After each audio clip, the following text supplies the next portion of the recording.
enemies of the mind you got to do battle with in the summer. One is pessimism, that tries to get you only to see the negative side. Of course there's the negative side. Life is part negative. What else is new? If the glass is half empty, it is half empty, you say. Well, I've only been taught to see that it's half full. Well, sure, it's half full, but it's also half empty. I mean, can't you handle that? I mean, that's not too difficult. But here's what pessimism would try to get you to do. Believe that it's only half empty. And when pessimism comes to your mind, you've got to educate pessimism, because pessimism is stupid. Pessimism tries to get you to believe that it's only half empty. You've got to say, pessimism, you've never been to school, too dumb and stupid to know. Of course it's half empty, but it's not only half empty, it's also half full. I'm asking you to be in charge. Be in charge of your own mind. Be in charge of your own destiny. Do battle with your enemy in the summertime. In the summertime, you've got to learn to love like a mother, hate like a father, give life like a mother, nourish, take life like a father. Father says to whatever threatens his family, take 2 or 3 more steps toward this family and threaten them, you'll cease to exist. I'm Father, I kill. Do battle with your enemies. Now it's also possible to love like a father and hate like a mother. I'm not saying that is impossible. Nothing more dangerous than an angry mother. I recently came across an article in a Canadian magazine. It depicted a man with claw marks on his back, his shirt removed, and large teeth marks on his neck. This individual ventured into the woods with his flash camera, where he encountered a mama bear with her cub. Initially finding it cute, he snapped a flash picture.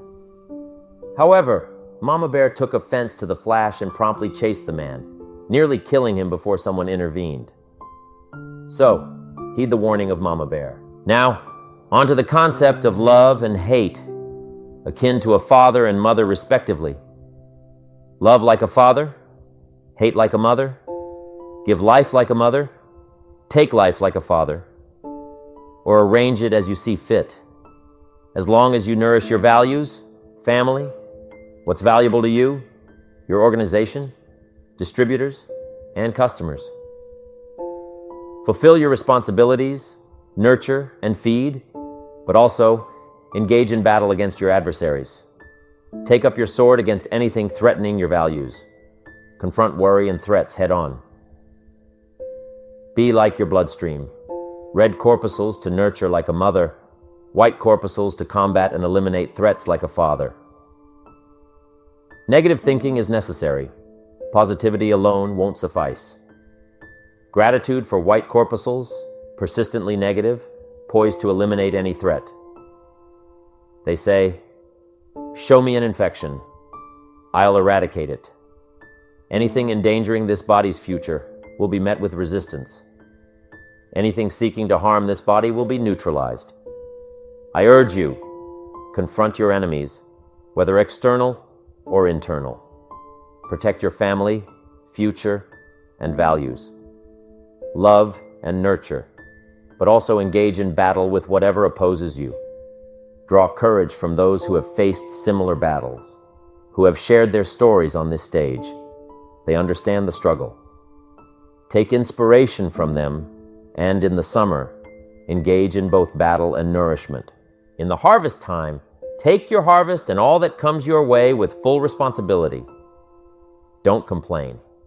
That 4th season, complaining, telling you could ruin all of your chances.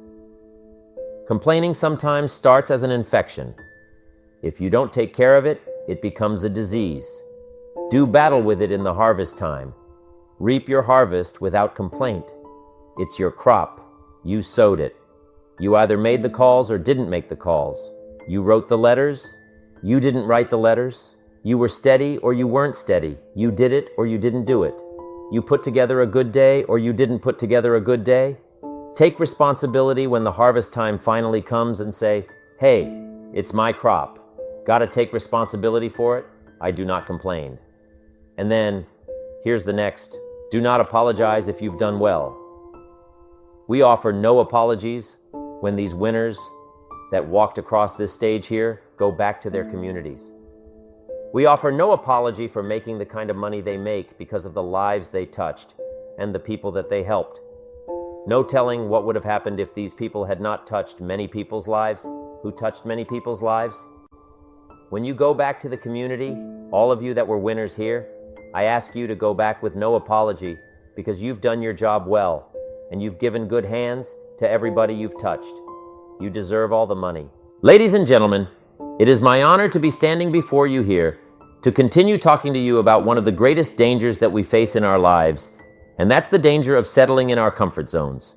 It is the enemy of your success. In life, we face a choice between two paths, the path of greatness or the path of mediocrity. The path of greatness demands hard work, dedication, and a relentless pursuit of self-improvement. Conversely, the path of mediocrity offers comfort, safety, and requires minimal effort. However, my friends, it's crucial to understand that the path of mediocrity is perilous. You may wonder, why is it so dangerous? Let me explain. When we settle for mediocrity, we shortchange ourselves. We fail to realize our full potential, neglecting the unique talents and abilities bestowed upon us. Moreover, by embracing mediocrity, we forfeit our opportunity to make a meaningful impact in the world. Each of us possesses distinctive gifts and talents, entrusted to us for the betterment of humanity. It is our duty to utilize these gifts to bring about positive change. Yet, when we opt for mediocrity, we shirk this responsibility, failing to leave a legacy we can be proud of. When we settle for just being okay, we miss out on what we could really achieve. Picture yourself in the future, looking back at your life. Will you feel proud of what you've accomplished? Or will you regret not taking more chances and aiming higher? We've only got one shot at life, so let's not waste it by settling for average. We need to aim for greatness in everything we do, our work, our relationships, our health, and our personal growth. It might not be easy, but the rewards are worth it. Sure, it takes hard work and determination, but when we strive for greatness, we become better versions of ourselves. We inspire others to do the same, creating a ripple effect of success and positivity. So, how do we avoid settling for mediocrity? The first step is to know exactly what we want in life. We need a goal, a reason, and a plan to reach it. Without a clear idea, we'll easily get sidetracked by ordinary things. Next, we should be around people who inspire us to be better. They say we become like the 5 people we spend the most time with. So if we're around folks who settle for average, that's where we'll end up. But if we're with those aiming for greatness, it'll rub off on us. Then, we need to keep pushing ourselves. We can't fear stepping out of our comfort zones and trying new stuff. We've got to be ready to learn and grow, even if we mess up sometimes. Remember what Henry Ford said, "Failure is just a chance to start smarter." Lastly, we must always be striving to improve. We can't be satisfied with where we are now. We should aim to be better today than we were yesterday. This mindset will keep us heading towards greatness and away from settling for average. We live in a world where comfort and security are highly valued. We are taught to play it safe, to stick to what we know, and to avoid taking risks at all costs. But I am here to tell you that this mindset will only lead to mediocrity. If you truly want to achieve greatness, you must be willing to take risks. I'm not talking about reckless and impulsive decisions.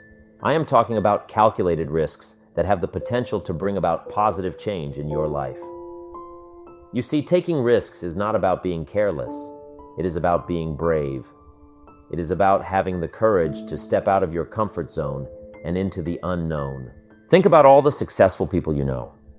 The entrepreneurs, the athletes, the artists, the leaders. What do they all have in common? They were willing to take risks. They were not afraid to fail because they knew that failure is just a stepping stone to success. They understood that without taking risks, they would never reach their full potential. Let me tell you a bit about myself. Back when I was in my early 20s, I worked as a stock clerk in a small store.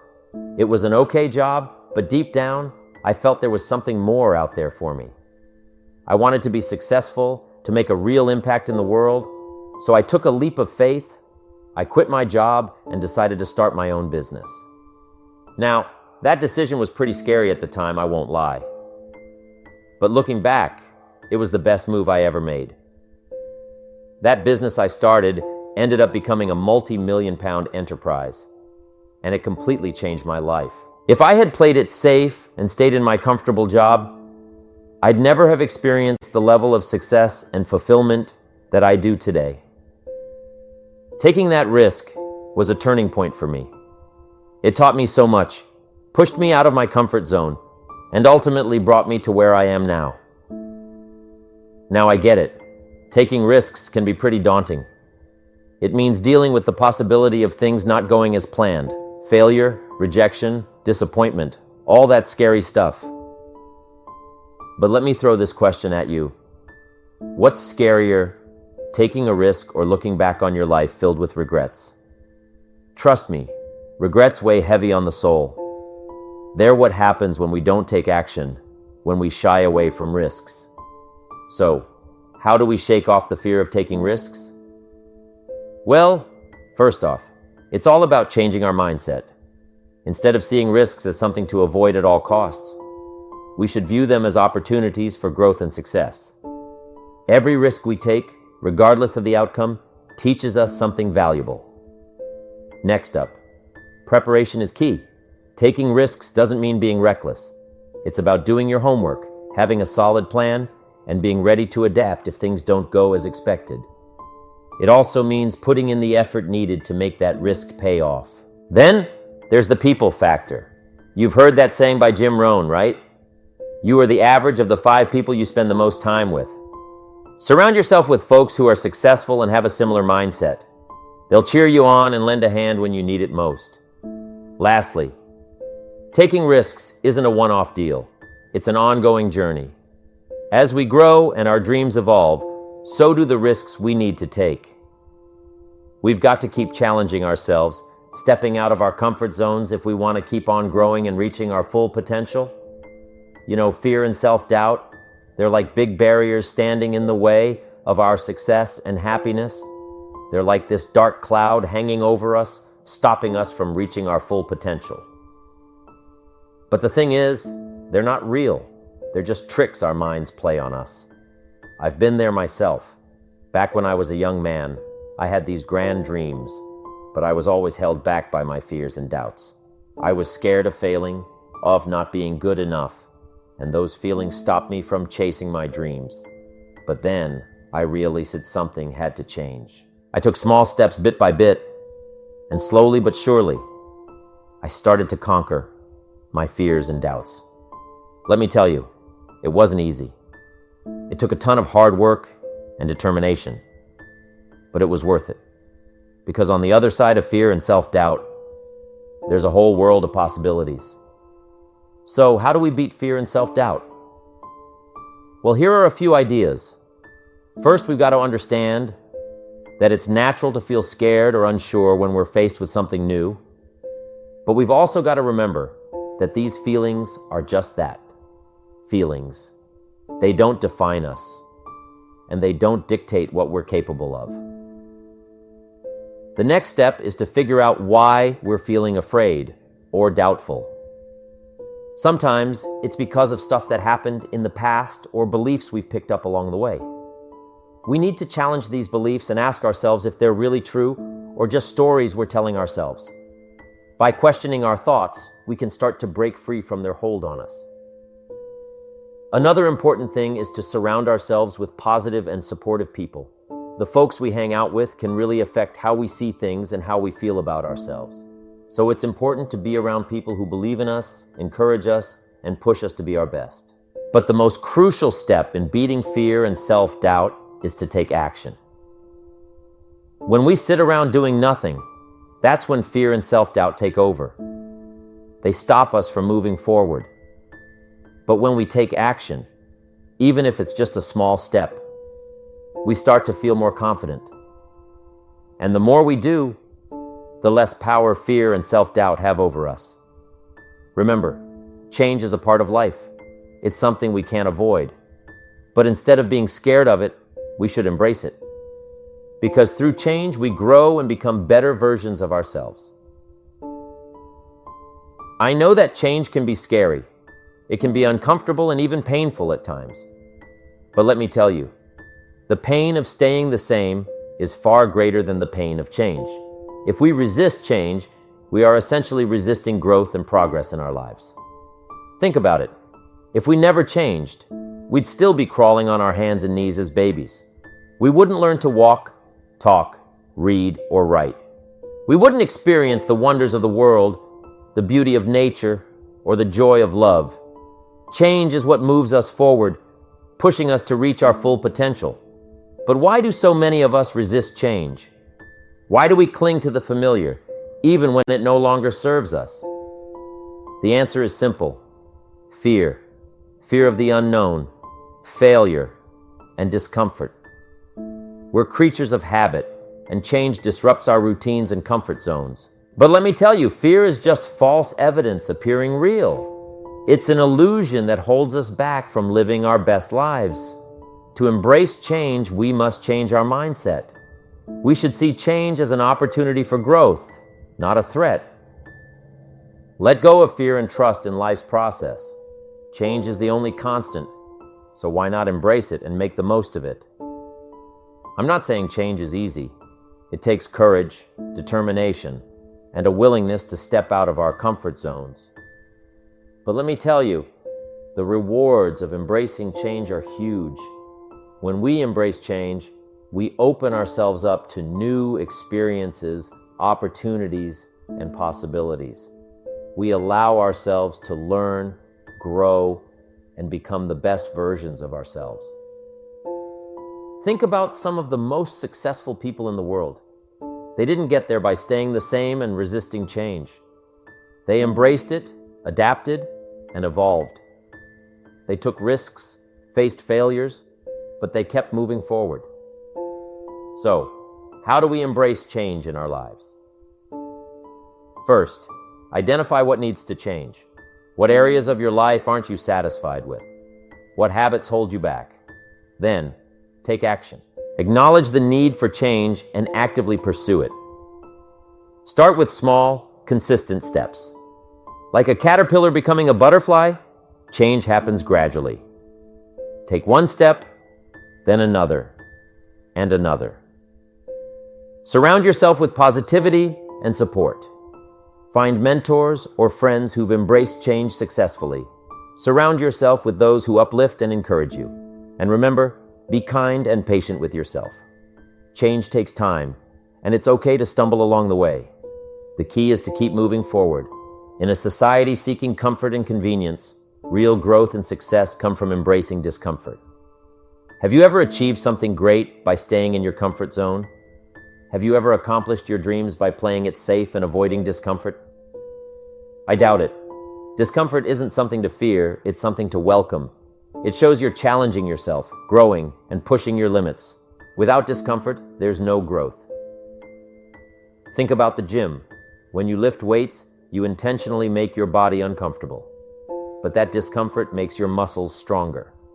The same goes for life. Facing discomfort builds your character, mindset, and ability to handle challenges. Socrates once said, "No man has the right to be an amateur in the matter of physical training. It is a shame for a man to grow old without seeing the beauty and strength of which his body is capable." This applies not just to physical training, but also to personal development. We must embrace discomfort as part of our growth. Don't avoid it. Use it to move closer to your goals and dreams. I know what some of you may be thinking. But Jim, discomfort is uncomfortable. Why would I willingly put myself through that? And my answer to that is simple. Because the rewards on the other side of discomfort are far greater than the temporary discomfort itself. When I started my career, I worked as a salesman for a small company. I had a comfortable life with a decent salary, but deep down, I knew I could do more. I had big dreams, yet I hesitated to step out of my comfort zone. Everything changed when I attended a personal development seminar. The speaker challenged us to face our fears and do something that scared us. So, I took a leap. I quit my job and started my own business. It was terrifying, but it turned out to be one of the best decisions I ever made. This move led me to grow, succeed, and find fulfillment I hadn't imagined, all by embracing discomfort. Now, I'm not suggesting you quit your job too, but I am saying, to achieve your dreams, you must step out of your comfort zone. Embrace discomfort as a tool to drive you towards your goals. Discomfort is essential for success. It fuels our journey and pushes us to reach our potential. Without it, we'd stagnate. Some fear discomfort, wishing for success without it. Yet, success and discomfort go hand in hand. You can't have one without the other. So, my challenge to you is to welcome discomfort. Seek it out, embrace it, and use it to your advantage. Take on new challenges with courage. On the other side of discomfort lies growth, success, and fulfillment. Now ask yourself, am I willing to embrace discomfort to achieve my dreams? Remember, discomfort isn't to be feared, it's to be embraced. So, take action now, as Brian Tracy advises, and the rewards will be worth it.